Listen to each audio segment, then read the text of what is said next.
어머니, 저 오늘 약속 있어요. 손주 좀 봐주시면 안 돼요? 어머니 시간 많잖아요. 어머니, 잘 부탁드려요.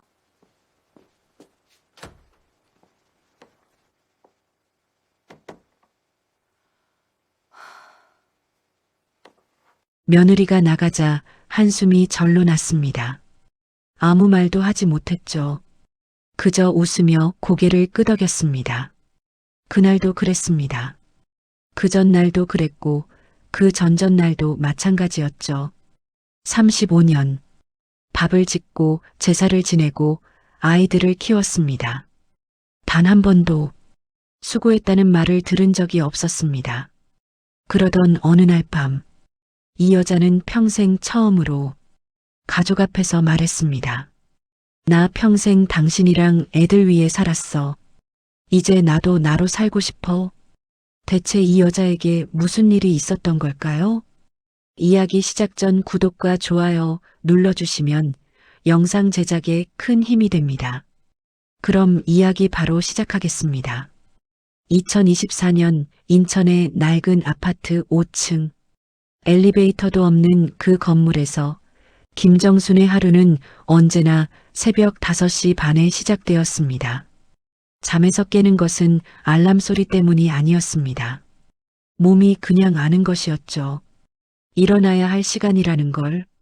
정수는 소리 없이 이불을 걷고 부엌으로 향했습니다. 냉장고를 열고 어제 남긴 멸치를 꺼내고 불을 올렸습니다. 아직 창밖은 시퍼렇게 어두웠습니다. 남편 박영식은 그 시간에도 코를 골고 있었어요. 35년을 함께 살았지만 그가 먼저 일어나 아침을 차린 날은 단 하루도 없었습니다. 정순도 이제 그걸 기대하지 않았죠. 기대를 접는 것도 습관이 되면 아프지 않습니다. 밥을 뜸 들이는 사이 정수는 창문을 조금 열었습니다. 인천의 아침 공기는 짭짤하고 차가웠어요. 멀리 공장 굴뚝에서 하얀 연기가 피어오르고 있었죠. 저 연기는 매일 아침 저 자리에서 피어오릅니다. 어제도 오늘도 내일도. 그게 정순의 하루와 참 닮아 있었습니다. 아침 7시 남편이 세수를 마치고 식탁에 앉았어요. 된장찌개 왜 이렇게 짜? 정수는 대답 대신 물을 한 컵 가져다 놓았습니다. 짜다고 느낀 것은 남편뿐이었습니다. 어제도 같은 레시피였고 그제도 마찬가지였으니까요. 하지만 정수는 반박하지 않았습니다. 그 습관 역시 35년이 만들어낸 것이었죠. 남편이 밥을 먹는 동안 정수는 싱크대 앞에 서서 설거지를 시작했습니다. 따뜻한 물이 손등을 타고 흘렀습니다. 거칠어질 대로 거칠어진 손이었죠. 언제부터였을까요? 이 손이 이렇게 된 게. 정수는 잠깐 그런 생각을 했습니다. 하지만 오래 붙들고 있지 않았습니다. 생각이 길어지면 더 힘들어지는 걸 알고 있었으니까요. 오전 9시 큰아들 내외가 사는 윗동에서 문자가 왔습니다. 어머니, 오늘 어린이집 차 시간 맞춰서 준서 데리러 가주실 수 있죠? 제가 오늘 회사 미팅이 있어서요. 정수는 잠시 멈칫했습니다. 오늘은 문화센터에서 처음으로 들어보고 싶었던 프로그램이 있는 날이었습니다. 전단지를 보고 일주일 전부터 마음속에 적어두었던 날이었죠. 하지만 손가락은 이미 움직이고 있었습니다. 그래, 내가 데려올게. 문자를 보내고 나서 정수는 전단지를 다시 꺼냈어요. 노인문화센터 본 프로그램 안내. 손끝으로 글씨를 한번 쓸어내리고 그대로 서랍 속에 집어넣었습니다. 다음에 가면 되지. 다음에. 오후 2시. 손자 준서를 어린이집에서 데려와 간식을 먹이고 낮잠을 재우고 빨래를 개키고 나서야 정수는 처음으로 소파에 앉을 수 있었습니다. 등이 욱신거렸어요. 무릎도 아팠죠. 하지만 그것보다 더 이상하게 가슴 한쪽이 답답했습니다. 어디가 아픈 것도 아니었습니다. 누가 뭘 잘못한 것도 아니었죠. 그냥 무언가가 가슴 안쪽 어딘가에서 조용히 웅크리고 있는 것 같았습니다. 정수는 눈을 감았어요. 준서의 고른 숨소리가 들렸습니다. 시계가 째깍거렸습니다. 이 시간이 내 시간인가? 아니면 남편 밥 지을 때까지의 빈 시간인가? 그 생각이 떠오른 순간 정수는 눈을 번쩍 떴습니다. 자신이 왜 그런 생각을 했는지 몰라 당황했죠. 에이, 별소리를. 혼자 중얼거리며 일어났습니다. 냉장고를 열어 저녁 반찬거리를 꺼냈어요. 며느리가 퇴근하면 가져다 줄 밑반찬이었죠. 저녁 5시 반. 며느리 한수진이 퇴근하고 들렀습니다. 손에는 빈 반찬통 2개가 들려 있었습니다. 어머니, 어제 시금치나물 너무 맛있었어요. 오늘도 혹시 남은 거 있어요? 정수는 냉장고에서 꺼내 담아 건네주었습니다. 그러고는 수진이 무심하게 덧붙였습니다. 아, 그리고 어머니. 이번 주말에 김치 좀 담가주시면 안 돼요? 요즘 시간이 많으시잖아요. 마트 김치는 영 맛이 없어서요. 정수는 아무 말 없이 고개를 끄덕였습니다. 그런데 이상했어요. 늘 하던 일이었는데, 늘 해오던 말이었는데, 오늘따라 그 말이 어딘가 다르게 들렸습니다. 시간이 많으시잖아요. 그 문장이 귀에서 떠나지 않았습니다. 내 시간이 많다고? 그 시간은 내 시간인가? 아니면 쓸 수 있는 남는 시간인가? 정수는 수진이 돌아가는 뒷모습을 바라보았습니다. 늘 그래왔듯이 아무 말도 하지 않았어요. 밤 11시, 남편이 잠들고 나서야 집안이 조용해졌습니다. 정수는 부엌불을 끄고 창가에 섰습니다. 인천의 밤하늘에는 별이 잘 보이지 않았습니다. 불빛이 너무 많았으니까요. 정수는 문득 오래된 기억 하나를 떠올렸습니다. 시어머니가 살아계실 때였습니다. 명절이면 사흘 전부터 전을 부치고 제삿날에는 혼자 음식을 30가지 넘게 만들었습니다. 새벽 3시까지 부엌에 서서 기름 냄새를 맡으며 전을 뒤집던 그 밤들. 아무도 수고했다는 말을 하지 않았습니다. 시어머니도 남편도 형제들도 당연히 해야 하는 일이었으니까요. 며느리니까, 아내니까, 엄마니까. 정수는 그 생각이 이어지자 조용히 눈을 감았어요. 눈물이 날 것 같아서였습니다. 그런데 이상하게도 눈물은 나오지 않았습니다. 너무 오래 참아서인지 이제는 울고 싶어도 잘 울어지지 않았습니다. 그날 밤 정수는 오래도록 잠을 이루지 못했습니다. 천장을 보며 가만히 누워 있는데 한 가지 생각이 자꾸 머릿속을 맴돌았습니다. 나는 무엇을 하고 싶었을까? 20대에 결혼하고 30대에 아이를 키우고 40대에 시부모를 모시고 50대에 손주를 봤습니다. 그 긴 세월 동안 단 한 번이라도 자신에게 물어본 적이 있었던가요? 나는 어떻게 살고 싶은가? 없었어요. 단 한 번도. 정수는 이불을 끌어올렸습니다. 옆에서 코를 고는 남편의 얼굴을 바라보았습니다. 밉지는 않았어요. 하지만 무언가 허전했습니다. 그게 뭔지는 몰랐습니다. 아직은 몰랐죠. 다만 한 가지는 알았어요.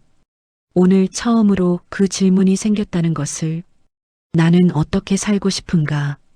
그리고 그 질문 하나가 정순의 인생에 아주 조그만 균열 하나를 내기 시작했습니다. 그로부터 사흘 뒤였어요. 정수는 장을 보러 가는 길에 문화센터 앞을 지나쳤습니다. 입구 유리문에 새 전단지가 붙어 있었습니다. 봄 특강 날을 찾는 시간. 심리 상담사 이미경 강사의 무료 강연. 매주 화요일 오전 10시. 정수는 걸음을 멈췄습니다. 전단지 앞에서 한참을 서 있었죠. 며칠 전 서랍 속에 넣어두었던 그 전단지와 같은 내용이었습니다. 그때는 손주 때문에 못 갔었죠. 오늘은 화요일이었습니다. 시간은 오전 10시. 지금 몇 시지? 손목시계를 봤습니다. 9시 45분. 정수는 잠깐 망설였습니다. 장은 오후에 봐도 됩니다. 남편은 오늘 오전에 친구를 만나러 나갔어요. 준서는 어린이집에 있을 시간이죠. 못 갈 이유가 없었습니다. 그런데도 발이 쉽게 떨어지지 않았습니다. 이런 거 들어서 뭐하나? 나이가 몇인데? 혼자 중얼거렸습니다. 하지만 그 말을 입 밖에 내는 순간 오히려 그 말이 이상하게 느껴졌습니다. 나이가 몇인데? 그 나이라서 오히려 들어야 하는 거 아닌가? 정수는 문을 열었습니다. 강의실은 생각보다 아담했어요. 접이식 의자가 두 줄로 놓여 있었고 앞쪽에 작은 화이트보드가 하나 있었습니다. 이미 17명이 앉아 있었는데 대부분 정순과 비슷한 나이대의 여성들이었습니다. 정수는 제일 뒷자리에 조용히 앉았어요. 눈에 띄지 않는 자리를 고르는 것, 그것도 오래된 습관이었죠. 잠시 후 강사가 들어왔습니다. 50대 초반으로 보이는 단정한 여성이었어요. 이미경이라는 이름이 적힌 명찰이 가슴에 달려 있었습니다. 강사는 앞에 서서 천천히 자리를 한 바퀴 둘러봤어요. 그러고는 인사 대신 질문을 던졌죠. 여러분, 오늘 아침에 일어나서 제일 먼저 누구 생각을 하셨어요? 조용한 강의실에 웅성거림이 잠깐 일었습니다. 한 분이 손을 들지도 않고 대답했습니다. 남편이요. 또 다른 분이 말했습니다. 손주요, 아침을 일찍 줘야 해서. 강사가 빙그레 웃었습니다. 혹시 나 자신을 제일 먼저 생각하신 분 계세요? 아무도 손을 들지 않았어요. 정순도 마찬가지였죠. 생각해보니 오늘 아침에 자신이 제일 먼저 떠올린 건 남편의 아침 약이었습니다. 강의는 거창하지 않았습니다. 심리학 용어도 거의 없었고 어려운 이론도 나오지 않았어요. 강사는 그냥 이야기를 했죠. 자신의 이야기, 그리고 비슷한 처지의 사람들 이야기를. 이야기가 중반쯤 흘렀을 때였습니다. 강사가 목소리를 조금 낮추며 말했습니다. 여러분께 한 가지 여쭤볼게요. 여러분은 언제 가장 화가 나십니까? 강의실이 다시 조용해졌습니다. 정수는 그 질문을 들은 순간 이상한 느낌을 받았습니다. 화가 날 때, 그게 언제인지 바로 대답이 나오지 않았습니다. 남편이 짜다고 했을 때, 며느리가 김치 담가달라 했을 때, 손주 봐달라는 문자를 받았을 때, 하나하나 떠올려 보는데 화가 났다기보다는 그냥 답답했습니다. 무언가 가슴속에서 눌리는 느낌, 말로는 잘 설명이 안 되는 그 느낌. 그런데 갑자기 눈이 뜨거워졌습니다. 왜 이러지? 강의실에서 무슨... 정수는 당황해서 손으로 눈밑을 눌렀습니다. 눈물이 나오는 것도 아닌데 눈이 자꾸 뜨거워졌어요. 강사가 말을 이었습니다. 화가 나는 이유를 많은 분들이 오해하세요. 저 사람이 미워서 혹은 내가 예민해서라고 생각하시죠. 그런데 사실 화의 뿌리는 대부분 다른 곳에 있어요. 인정받지 못했을 때, 그리고 평생 나 자신을 말하지 못했을 때, 그 말이 떨어지는 순간이었습니다. 정순의 눈에서 눈물이 한 방울 흘렀습니다. 닦을 새도 없이 그냥 흘러내렸어요. 당황스러웠습니다. 슬픈 이야기도 아니었는데, 누가 뭘 잘못한 것도 아니었는데, 그냥 그 말이 평생 나 자신을 말하지 못했을 때라는 그 말이 어딘가를 정확히 건드렸습니다. 정수는 고개를 살짝 숙였습니다. 아무도 보지 않기를 바라며 강의가 끝나고 사람들이 하나둘 나갔습니다. 정수는 자리에서 일어나다가 잠깐 멈췄어요. 강사가 짐을 챙기다가 정순과 눈이 마주쳤습니다. 어떠셨어요? 별거 아닌 질문이었죠. 하지만 정수는 대답을 바로 못했습니다. 그냥 좀 찔리더라고요. 강사가 웃으며 말했습니다. 찔린다는 게 살아있다는 거예요. 아직 늦지 않으셨어요, 어머니. 정수는 그 말이 무슨 뜻인지 그 자리에서는 잘 몰랐습니다. 그냥 고개를 꾸벅 숙이고 문을 나섰죠. 문화센터 밖으로 나오니 봄 햇살이 눈부셨습니다. 정수는 잠깐 그 자리에 서서 햇빛을 받았습니다. 가슴이 이상했어요. 무겁기도 하고 동시에 뭔가 살짝 열린 것 같기도 하고 장 보러 가는 발걸음이 평소보다 조금 느렸습니다. 생각이 자꾸 걸음보다 앞서갔으니까요. 나는 뭘 하고 싶지? 그 질문이 또 고개를 들었습니다. 이번에는 밤이 아니라 대낮에 환한 햇빛 아래서 정수는 걸으면서 천천히 되뇌었습니다. 지금까지 하고 싶었던 거, 하고 싶었지만 못했던 거, 젊었을 때 책 읽는 걸 좋아했었습니다. 시를 좋아했어요. 소리내어 읽는 걸 특히 좋아했죠. 중학교 때 국어 선생님이 목소리가 좋다고 했던 기억이 났습니다. 그런 게 있었네. 혼자 피식 웃었습니다. 50년 전 기억이었는데 신기하게도 선명했습니다. 집에 돌아와 장본짐을 내려놓으면서 정수는 문화센터 안내 게시판에서 봤던 다른 공지 하나를 떠올렸습니다. 라디오 낭독 모임. 매주 목요일 오전 11시. 소리내어 읽고 싶은 분 누구나. 목소리가 좋다던 그 선생님의 말이 또 스쳤습니다. 에이 뭘. 냉장고에 장본 것들을 집어넣으면서 고개를 저었습니다. 하지만 이번에는 달랐습니다. 예전처럼 그냥 잊히지 않았어요. 그 생각이 냉장고 문을 닫고 나서도 저녁밥을 하면서도 설거지를 하면서도 계속 남아 있었습니다. 나는 뭘 하고 싶은가? 그 질문에 오늘 처음으로 아주 작은 대답 하나가 붙기 시작했습니다. 목요일 아침이었어요. 정수는 아침 설거지를 마치고 행주를 개키다가 문득 손을 멈췄습니다. 오늘이 목요일이라는 걸 떠올린 것이죠. 라디오 낭독 모임. 매주 목요일 오전 11시. 이틀 전부터 머릿속 어딘가에 조용히 걸려있던 그 공지였습니다. 정수는 행주를 반듯하게 접어 싱크대 옆에 걸어두고 시계를 봤습니다. 오전 9시 20분.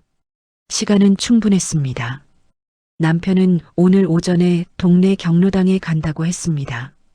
며느리한테서 연락은 없었습니다. 준서 어린이집 하원은 오후 4시였죠. 못 갈 이유가 없었어요.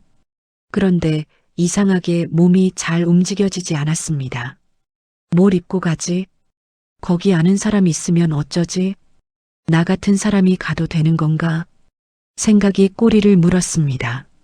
정수는 그 생각들이 전부 핑계라는 걸 알면서도 방안을 2바퀴 빙 돌았습니다. 그러다가 옷장 앞에 멈춰 섰어요.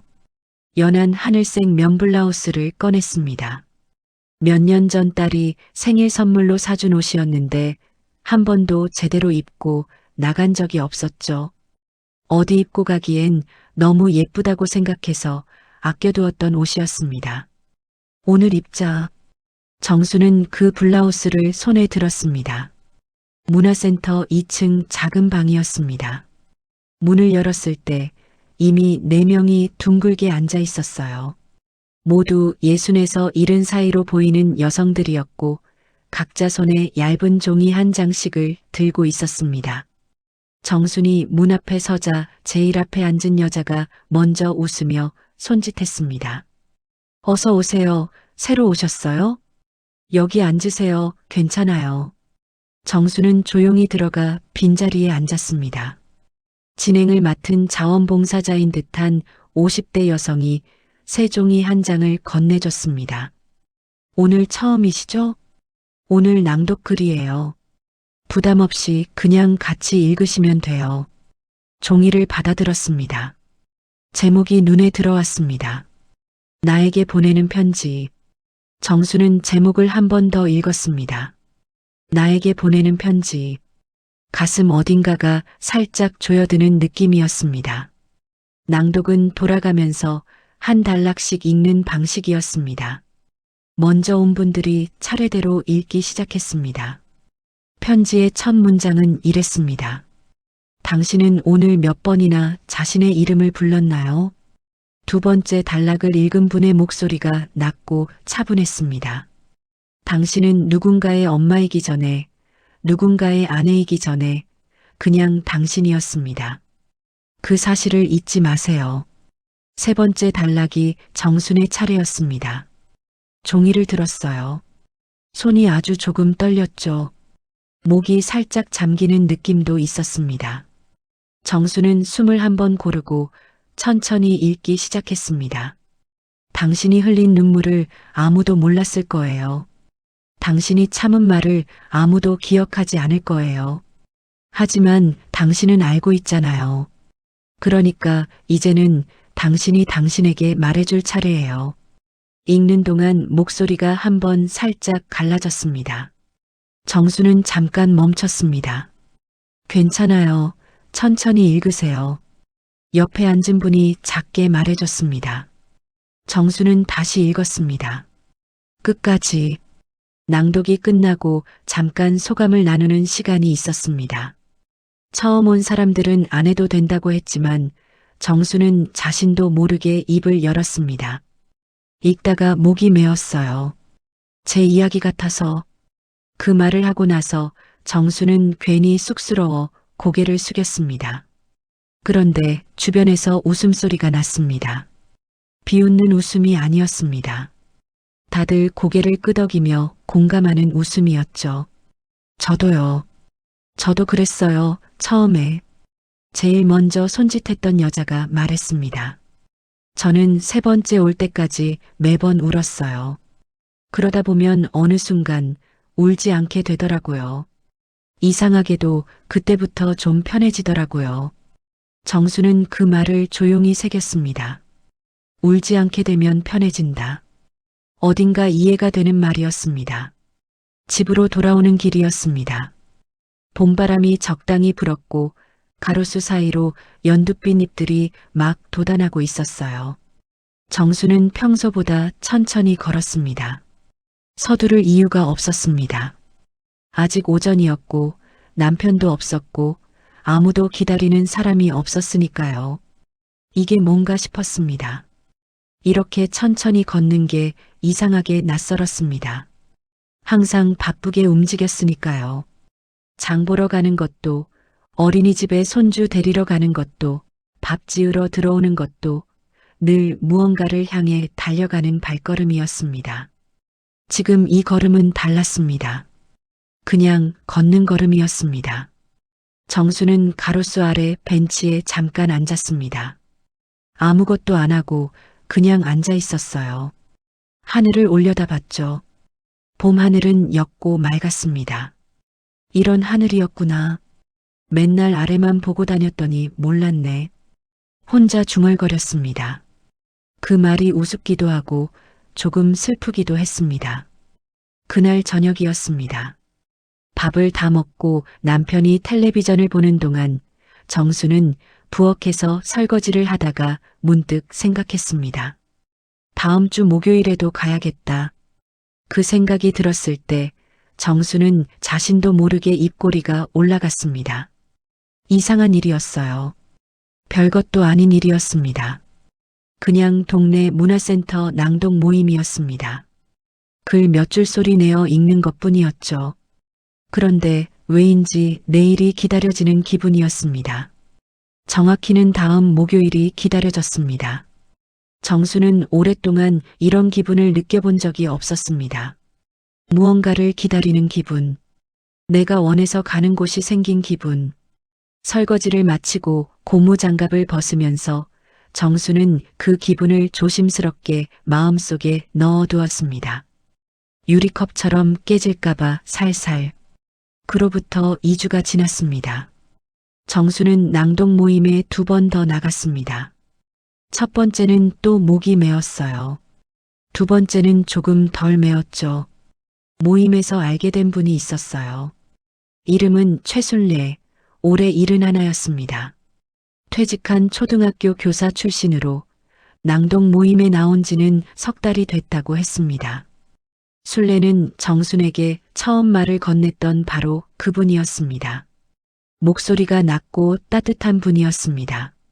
목소리 참 좋으시다. 낭독이 잘 어울리세요. 그 말이 정순의 가슴에 조용히 내려앉았습니다. 중학교 때 국어 선생님이 했던 말이 다시 떠올랐습니다. 목소리가 좋다고? 그 말을 마지막으로 들은 게 50년도 더 됐습니다. 그런데 오늘 또 같은 말을 들었습니다. 사람이 칭찬 한마디에 이렇게까지 기뻐져도 되는 건가 싶을 정도였습니다. 정수는 집으로 돌아오는 내내 그 말을 되씹었습니다. 목소리가 좋다고, 낭독이 잘 어울린다고. 그날 밤 정수는 오랜만에 일기를 썼습니다. 결혼하고 처음으로 쓰는 일기였어요. 볼펜으로 노트 첫 장에 천천히 썼습니다. 오늘 처음으로 칭찬을 들었다. 아니, 처음은 아니다. 50년 만에 다시 들었다. 그리고 한 줄을 더 썼습니다. 나는 뭘 하고 싶은가? 아직 모른다. 그런데 오늘 조금 알 것 같은 기분이 들었다. 볼펜을 내려놓고 그 문장들을 한참 바라봤습니다. 글씨가 삐뚤빼뚤했습니다. 오래 안 써서 손이 굳어 있었으니까요. 그래도 괜찮았습니다. 처음이었으니까요. 모든 처음은 서툰 법이니까요. 정수는 노트를 덮고 베개에 누웠습니다. 오늘은 천장을 보며 오래 뒤척이지 않았어요. 눈을 감자마자 이상하게도 부드럽게 잠이 들었죠. 봄이 깊어지고 있었습니다. 낭독 모임에 나간 지 한 달이 지났습니다. 정순의 목요일은 달라져 있었습니다. 예전에는 그냥 흘러가는 요일 중 하나였는데 이제는 한 주 중에서 가장 기다려지는 날이 되어 있었죠. 모임에서 읽는 글들은 매주 달랐습니다. 어떤 날은 짧은 수필이었고 어떤 날은 시였습니다. 어떤 날은 누군가 직접 써온 글을 함께 읽기도 했습니다. 정수는 집에서도 소리내어 읽는 연습을 하기 시작했어요. 부엌에서 혼자 신문을 펼쳐놓고 작은 소리로 읽었습니다. 처음에는 어색했지만 점점 익숙해졌죠. 목소리가 안정되고 있었어요. 최순례가 말했습니다. 정순 씨 요즘 많이 좋아졌어요. 목소리에 힘이 생겼어요. 정수는 그 말이 좋았습니다. 남편도 아들도 며느리도 한 번도 해준 적 없는 종류의 말이었으니까요. 그러던 어느 월요일 저녁이었습니다. 남편 박영식이 밥을 먹다가 불쑥 말했습니다. 요즘 목요일마다 어디 가는 거야? 정수는 젓가락을 내려놓지 않고 대답했습니다. 문화센터요. 낭독 모임 있어요. 남편이 코웃음을 쳤습니다. 낭독? 그게 뭐야? 책 읽는 거야? 나이 들어서 별걸 다 하네. 정수는 아무 말도 하지 않았습니다. 밥을 한 숟가락 더 떴습니다. 남편이 계속했습니다. 집에 할 일이 없어? 손주도 봐야 하고 김치도 담가야 하고 그런데 다닐 시간에 집안일이나 더 하지. 정순의 손이 잠깐 멈췄습니다. 할 일이 없냐고? 35년 동안 할 일 없는 날이 단 하루라도 있었던가? 그 말이 목까지 올라왔습니다. 하지만 정수는 그 말을 삼켰어요. 늘 그랬듯이. 다음 날 며느리 수진에게서 문자가 왔습니다. 어머니 요즘 목요일에 모임 나가신다고요? 시아버님한테 들었어요. 좋으신 건데, 근데 혹시 그날 준서 하원을 어떻게 하시려고요? 제가 목요일은 야근이 많아서요. 정수는 문자를 읽으며 잠깐 생각했습니다. 모임은 11시에 시작해서 12시 반에 끝났습니다. 준서 하원은 4시였어요. 충분히 가능한 일정이었죠. 괜찮아. 내가 시간 맞출 수 있어. 답장을 보냈습니다. 그런데 수진의 다음 문자가 왔습니다. 어머니 요즘 너무 바쁘신 거 아니에요? 건강도 챙기셔야죠.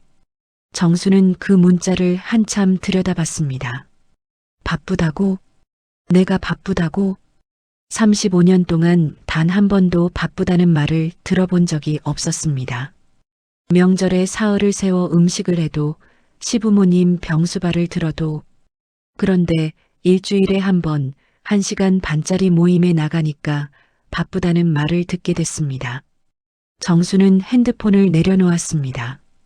웃어야 할지 울어야 할지 알 수가 없었어요. 그날 저녁 정수는 다시 흔들렸습니다. 소파에 앉아 혼자 생각했습니다. 내가 괜히 시작한 건가? 이렇게 눈치를 보면서까지 해야 하나? 가족들이 불편해하는데 그 생각이 꼬리를 물었습니다. 그런데 그 생각의 끝에 또 다른 생각이 기다리고 있었습니다. 그럼 안 가면? 안 가면 어떻게 되는데? 다시 매일 똑같은 하루. 아무것도 기다려지지 않는 하루. 정수는 눈을 감았습니다. 그때 핸드폰이 울렸습니다. 최순례였어요. 정순 씨 이번 주 목요일 와요? 제가 이번에 직접 쓴 글 읽으려고요. 정순 씨한테 먼저 들려주고 싶어서요. 정수는 핸드폰을 쥔 손에 힘이 들어갔습니다. 나한테 먼저 들려주고 싶다고? 그 말 한마디가 흔들리던 마음을 조용히 붙잡았습니다. 네, 갈게요. 답장을 보내고 나서 정수는 깊게 숨을 내쉬었습니다. 목요일 모임이 끝나고 순례와 나란히 걸으며 집으로 향했습니다. 순례가 말했습니다. 남편분이 뭐라 해요? 정순이 쓴웃음을 지었습니다. 나이 들어서 별걸 다 한다고요. 순례가 피식 웃었습니다. 우리 영감도 처음엔 그랬어요. 밥은 누가 해 그랬죠. 근데 있잖아요, 정순 씨. 순례가 잠깐 걸음을 멈추며 말했습니다. 이제 정순 씨 인생도 살아야죠. 그 말 누가 해줄 때까지 기다리면 안 돼요. 내가 나한테 해줘야 해요. 정수는 그 말을 들으며 걸음을 이어갔습니다. 대답은 하지 않았습니다. 하지만 그 말이 오래 남았습니다. 이제 정순 씨 인생도 살아야죠. 집에 돌아오니 남편이 소파에서 텔레비전을 보고 있었습니다. 정수는 부엌으로 들어가 점심을 준비했어요. 아무 일도 없었다는 듯이. 하지만 속은 달랐습니다. 뭔가 조용히 굳어가고 있었습니다. 포기가 아니라 결심 쪽으로. 정수는 냄비에 물을 올리면서 속으로 되뇌었습니다. 나는 계속 갈 거야. 그 생각은 조용했지만 단단했습니다. 5월이었습니다. 며느리 수진에게서 문자가 온 건 수요일 오후였습니다. 어머니, 내일 준서 좀 하루 종일 봐주실 수 있어요? 갑자기 회사 출장이 생겼어요. 남편도 내일 회의가 있어서요. 정수는 문자를 읽고 잠깐 멈췄습니다. 내일은 목요일이었어요. 낭독 모임이 있는 날이었죠. 이번 주는 특별히 각자 짧은 글을 써오기로 한 날이었습니다. 정수는 사흘 전부터 노트에 글을 쓰고 또 고쳤습니다.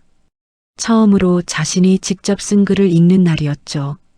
정수는 한참 핸드폰을 들여다봤습니다. 어떻게 해야 하나? 예전이라면 고민도 없었을 것입니다. 당연히 알겠다고 했겠죠. 하지만 지금은 달랐습니다. 정수는 천천히 답장을 썼습니다. 수진아, 내일 오전에 내가 모임이 있어서 오후에는 내가 봐줄 수 있어. 보내고 나서 심장이 두근거렸습니다. 별것도 아닌 문자 하나인데 답장이 빠르게 왔습니다. 어머니, 오전부터 맡겨야 하는데요. 모임은 다음 주에 가시면 안 돼요? 이런 건 급하지 않잖아요. 정수는 그 문자를 3번 읽었습니다. 급하지 않잖아요. 그 말이 무언가를 건드렸습니다. 내 모임은 급하지 않은 것. 내 시간은 언제든 바꿀 수 있는 것. 내 하루는 필요할 때 가져다 쓸 수 있는 것. 정수는 핸드폰을 내려놓았습니다. 한동안 창밖을 바라봤습니다. 정수는 다시 핸드폰을 들었습니다. 미안하지만 내일 오전은 안 돼. 오후 1시 이후로는 내가 볼게. 보내고 나서 핸드폰을 뒤집어 놓았습니다. 손이 떨렸어요. 가슴도 쿵쾅거렸죠. 이런 말 한마디가 이렇게 어려운 일인가 싶었습니다. 그냥 안 된다고 했을 뿐인데 집안이 조용해졌습니다. 수진에게서 한동안 답장이 없었습니다. 1시간쯤 지나서 짧은 문자가 왔습니다. 알겠어요. 정수는 그 문자를 보고 가슴이 쿵 내려앉는 느낌을 받았습니다. 며느리가 화가 났구나. 불편하게 생각하는구나. 그 생각이 들자 다시 문자를 쓰고 싶었습니다. 그냥 내가 볼게 하고. 하지만 정수는 핸드폰을 들지 않았어요. 두 손을 무릎 위에 올려놓고 꼭 쥐었습니다. 안 된다고 말한 게 잘못된 건 아니야. 나한테도 그날이 중요한 거야. 스스로에게 말했습니다. 믿기지 않아도 억지로라도. 그날 밤이었습니다. 남편이 아들한테 전화를 받은 모양이었습니다. 통화를 마치고 들어오면서 말했어요. 수진이가 내일 출장인데 준서를 어떻게 하냐고 연락이 왔더만. 당신이 못 봐준다고 했어? 정수는 고개를 들었습니다. 오전엔 내 모임이 있어서요. 오후부터는 봐준다고 했어요. 남편이 미간을 찌푸렸습니다. 무슨 모임이 그렇게 중요해? 손주가 먼저지 무슨. 그 순간이었습니다. 정순의 가슴 어딘가에서 무언가가 툭 끊어지는 느낌이 들었습니다. 조용한 목소리였습니다. 화를 내지 않았습니다. 하지만 또렷했습니다. 여보, 나 평생 가족들 밥 해줬죠. 시어머니 제삿날 새벽 3시까지 혼자 전 부친 거 기억해요? 누가 수고했다고 한 적 있었나요? 남편이 대답하지 않았습니다. 나는 일주일에 한 번, 1시간 반이에요. 그게 그렇게 안 되는 일이에요? 남편이 헛기침을 했습니다. 그런 게 아니라 손주가 급하다는 거잖아. 정순이 말했습니다. 오후부터는 내가 본다고 했어요. 그게 안 된다는 거예요? 남편은 아무 말도 하지 못했습니다. 텔레비전 쪽으로 고개를 돌렸습니다. 정수는 방으로 들어왔습니다. 문을 닫고 나서 침대 끝에 앉았어요. 그러다가 갑자기 눈물이 쏟아졌습니다. 소리도 없이 그냥 흘렀습니다. 왜 우는지 정확히 알 수 없었습니다. 억울해서인지, 무서워서인지, 아니면 이상하게도 처음으로 뭔가를 지켜낸 것 같아서인지, 나 왜 이렇게 무섭지? 말 한마디 했을 뿐인데, 안 된다고 했을 뿐인데, 혼자 중얼거렸습니다. 그런데 이상했어요. 눈물이 흘렀는데, 가슴은 조금 가벼웠습니다. 단단하게 묶여있던 무언가가 조금 풀린 것 같은 느낌이었어요. 정수는 손등으로 눈물을 닦았습니다. 그리고 노트를 꺼냈죠. 내일 낭독 모임에서 읽을 글이었습니다. 천천히 소리내어 읽기 시작했습니다. 목소리가 처음엔 떨렸습니다. 하지만 읽을수록 안정됐습니다. 다음날 목요일, 정수는 하늘색 블라우스를 입고 집을 나섰습니다. 문을 열기 전에 잠깐 멈췄습니다. 뒤를 돌아보지 않았어요. 그냥 나갔죠. 그 발걸음이 지금까지와는 조금 달랐습니다. 낭독 모임에서 발표회 이야기가 나온 건 5월 마지막 주였습니다. 진행을 맡은 자원봉사자 선생님이 말했습니다. 다음 달에 문화센터 봄 발표회가 있어요. 낭독 모임에서도 한 분이 나가서 읽어주시면 좋겠는데 혹시 해보실 분 계세요? 조용한 방 안에서 시선들이 서로를 피했습니다. 술래가 정순의 팔을 슬쩍 건드렸습니다. 정순 씨가 해요. 정순 씨 목소리가 제일 좋잖아요. 정순이 고개를 저었습니다. 나요? 아이고 나는. 하지만 선생님이 조용히 덧붙였습니다. 직접 쓴 글도 괜찮아요. 자기 이야기를 읽어도 돼요. 자기 이야기. 그 말이 정순의 귓가에서 맴돌았습니다. 자기 이야기라면 쓸 수 있을 것 같기도 했습니다. 그날 집으로 돌아오면서 정순은 노트를 꺼냈습니다. 글을 쓰는 건 생각보다 어려웠습니다. 처음엔 잘 써야 한다는 생각에 막혔죠. 문장이 어색하고 표현이 부족한 것 같았습니다. 하지만 어느 순간 정수는 잘 쓰려는 것을 포기했어요. 그냥 떠오르는 대로 썼습니다. 아침 5시 반에 일어나던 것. 시어머니 제삿날 새벽 3시까지 혼자 부엌에 서 있던 것. 고맙다는 말 한 번 듣지 못한 것.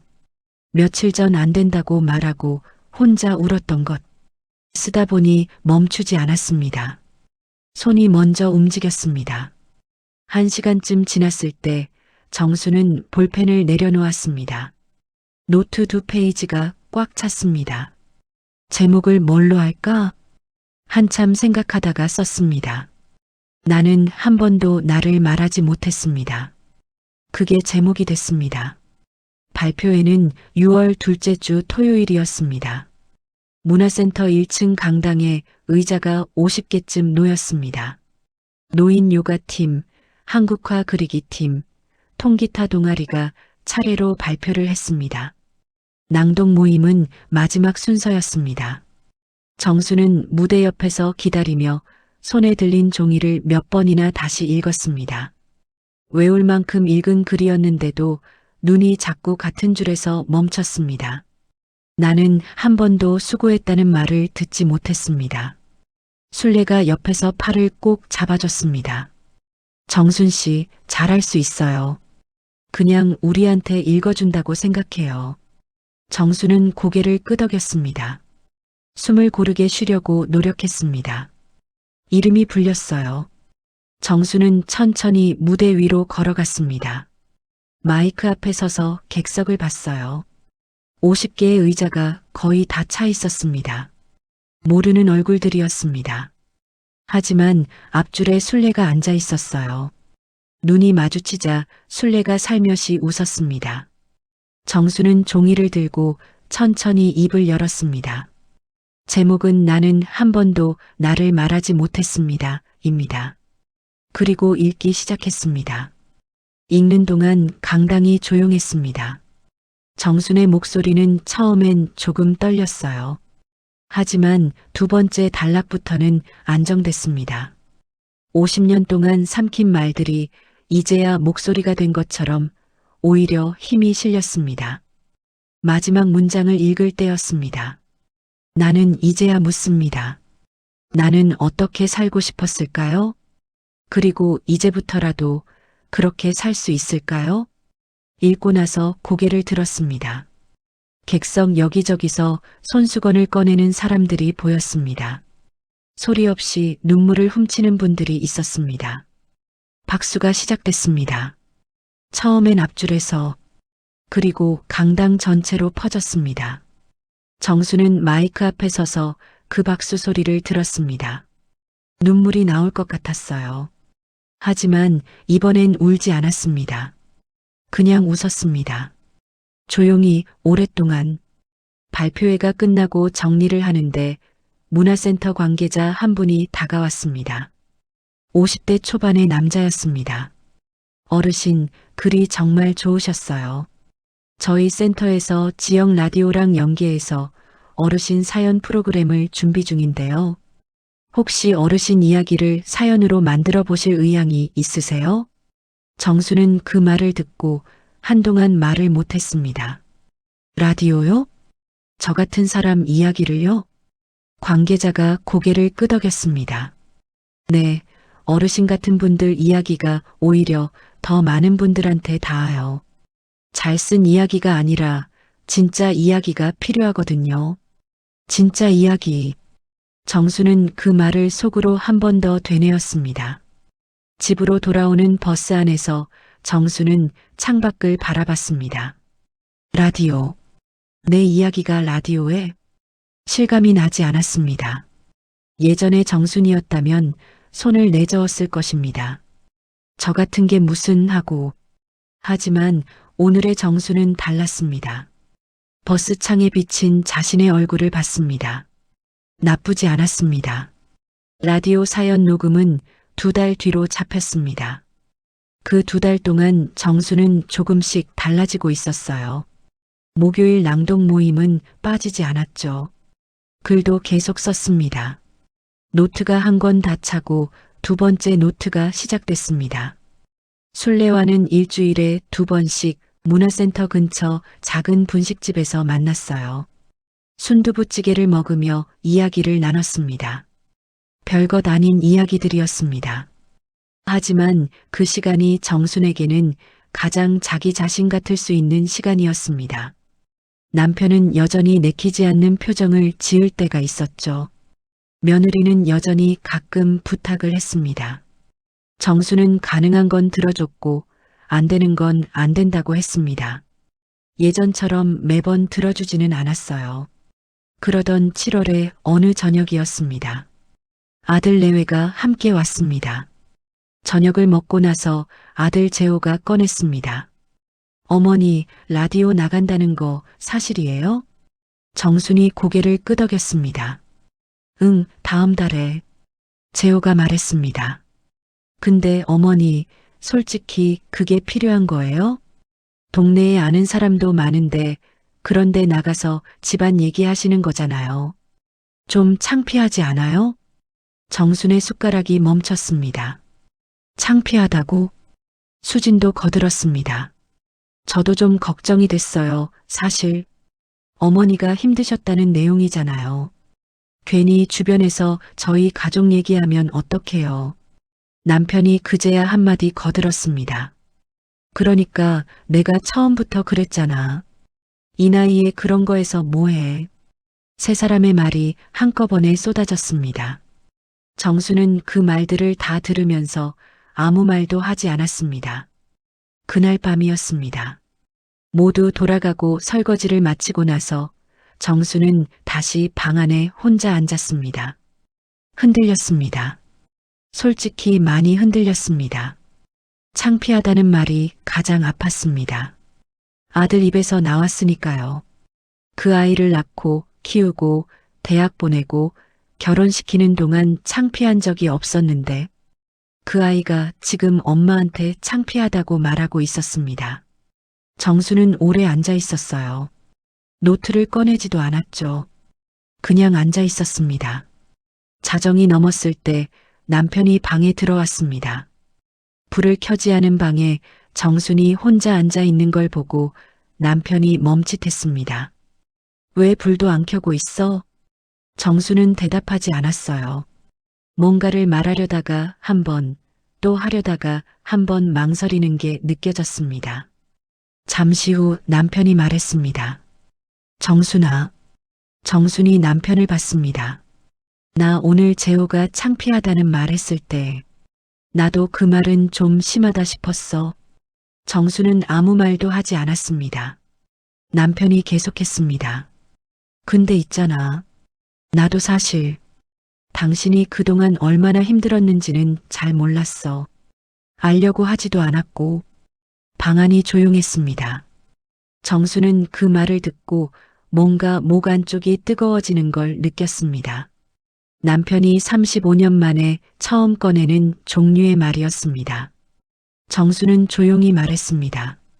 여보, 나 평생 당신이랑 애들 위해 살았어. 그게 싫었던 건 아니에요. 하지만 나는 단 한 번도 나로 살아본 적이 없었어. 목소리가 떨리지 않았습니다. 이제 나도 나로 살고 싶어. 그게 창피한 일이에요? 그게 가족한테 해가 되는 일이에요? 남편이 대답하지 않았습니다. 정순이 말을 이었습니다. 라디오 취소 안 해요. 이건 내가 결정할 거예요. 방 안에 긴 침묵이 흘렀습니다. 남편은 일어나지도 않고 그 자리에 앉아 있었습니다. 한참 후에 남편이 중얼거렸습니다. 알았어. 딱 그 한마디였습니다. 하지만 정순에게는 그 한마디가 지금까지 들어본 어떤 말보다 크게 들렸습니다. 그날 밤 정순은 노트를 꺼냈습니다. 한 줄만 썼어요. 오늘 처음으로 이제 나로 살겠다고 말했다. 그리고 덮었습니다. 더 쓸 필요가 없었습니다. 그 한 줄로 충분했습니다. 라디오 녹음은 생각보다 작은 공간에서 이뤄졌습니다. 지역 방송국 건물 안에 작은 스튜디오. 정수는 의자에 앉아 헤드폰을 썼습니다. 양손은 무릎 위에 올려놓고 천천히 숨을 쉬었습니다. PD가 말했습니다. 어머니, 편하게 하시면 돼요. 그냥 친한 친구한테 얘기한다고 생각하세요. 정수는 고개를 끄덕였습니다. 마이크 앞에 앉아 있는데 이상하게 무섭지 않았어요. 발표의 날과 달랐습니다. 그날은 손이 떨렸었는데 오늘은 달랐습니다. 아마도 이제는 이 이야기가 완전히 자기 것이 되어 있었기 때문일 것입니다. 남의 시선으로 바라보지 않아도 되는 이야기, 부끄럽지 않은 이야기. 녹음 시작 버튼이 눌렸습니다. 정수는 처음부터 끝까지 읽었습니다. 평생 새벽 5시 반에 일어났던 것. 제삿날 혼자 부엌에 서 있던 밤들. 고맙다는 말 한 번 못 들은 35년. 문화센터 강의에서 처음으로 울었던 날. 안 된다고 말하고 혼자 방에서 울었던 밤. 발표회 무대에 서던 날. 그리고 남편에게 처음으로 나로 살고 싶다고 말했던 밤. 읽는 내내 목소리가 흔들리지 않았습니다. 담담했습니다. 그 담담함이 오히려 더 무게 있었습니다. 녹음이 끝났습니다. PD가 헤드폰을 벗으며 말했습니다. 어머니, 정말 잘하셨어요. 이런 목소리, 이런 이야기, 많은 분들한테 닿을 거예요. 정수는 조용히 웃었습니다. 방송일은 9월 첫째 주 토요일 오전 10시였습니다. 그날 아침 정수는 일찍 일어났어요. 하지만 새벽 5시 반이 아니었습니다. 7시였습니다. 조금 더 자도 된다는 걸 이제는 스스로 허락할 수 있었습니다. 천천히 일어나 세수를 했습니다. 거울을 봤어요. 68살의 얼굴이었습니다. 주름도 있었고 흰머리도 있었습니다. 하지만 눈빛이 달라 보였어요. 자기 자신을 처음으로 제대로 보는 사람의 눈빛 같았습니다. 부엌으로 가서 물을 올렸습니다. 오늘은 남편 것만이 아니라 자신을 위한 따뜻한 차도 한 잔 끓였습니다. 라디오를 켰습니다. 10시가 되자 진행자의 목소리가 흘러나왔습니다. 오늘 사연은 인천에 사시는 68살 김정순 어르신 이야기입니다. 제목은 나는 한 번도 나를 말하지 못했습니다. 입니다. 정수는 식탁에 앉아 차를 손에 쥔 채 자신의 목소리를 들었습니다. 이상한 기분이었어요. 저게 내 목소리인가 싶기도 하고, 저 이야기가 정말 내 이야기인가 싶기도 하고, 하지만 분명히 자신의 목소리였습니다. 정순이 라디오 켜는 걸 보고 나서 남편은 자연스럽게 안방으로 들어가 문을 반쯤 열어두고 앉았습니다. 아내의 목소리가 라디오에서 흘러나왔습니다. 남편은 들었습니다. 처음부터 끝까지 새벽 5시 반 이야기를 들을 때 남편은 눈을 감았습니다. 제삿날 혼자 부엌에 서 있던 이야기를 들을 때는 고개를 떨궜습니다. 고맙다는 말 한 번 못 들었다는 대목에서는 손이 무릎 위에서 꼭 쥐어졌습니다. 방송이 끝났습니다. 남편은 한동안 그 자리에 앉아 있었습니다. 그렇게 앉아 있다가 정순을 불렀습니다. 정순아, 여보. 잠깐 침묵이 흘렀습니다. 다음 방송도 나랑 같이 듣자. 정수는 그 말을 듣고 눈이 조용히 젖어들었습니다.